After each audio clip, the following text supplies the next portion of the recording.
Hi friends, ఈరోజు నేను దొండకాయ ఫ్రై చేసి చూపిస్తాను. క్రిస్పీగా చాలా బాగుంటుందండి. ముందుగా స్టవ్ మీద ప్యాన్ పెట్టుకొని డీప్ ఫ్రైకి ఆయిల్ పోసుకొని ఆ తర్వాత దొండకాయ ముక్కలు వేయించుకొని పక్కన పెట్టుకోవాలి. ఆ తర్వాత పల్లీలు వేయించుకోవాలి. నా వీడియో మీకు నచ్చినట్లయితే లైక్ చేయండి, షేర్ చేయండి, సబ్స్క్రైబ్ చేయండి. ప్లీజ్ ఎంకరేజ్ చేయండి. ప్యాన్లో కొంచెం ఆయిల్ వేసుకొని తాలింపు గింజలు వేసి వేయించుకోవాలి లైట్గా.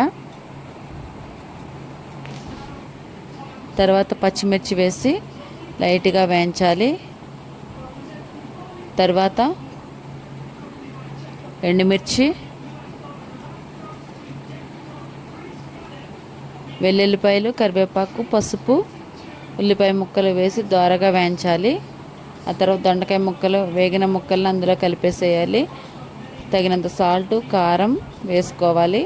తర్వాత వేయించిన పల్లీలు వేసి కలుపుకోవాలి. నా ఛానల్ పూర్తిగా చెక్ చేసి సబ్స్క్రైబ్ చేసుకోండి. ప్లీజ్ ఎంకరేజ్ చేయండి.